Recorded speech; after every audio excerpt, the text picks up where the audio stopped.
It's the ultimate camera showdown.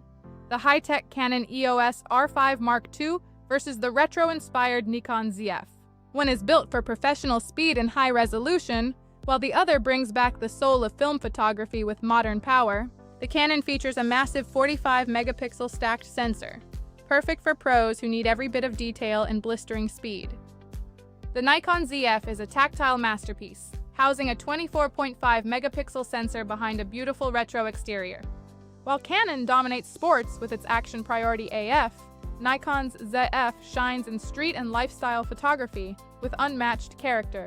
For video, Canon offers 8K raw power, while Nikon provides beautiful oversampled 4K in a more compact package. At over $4,000, the Canon is a pro tool.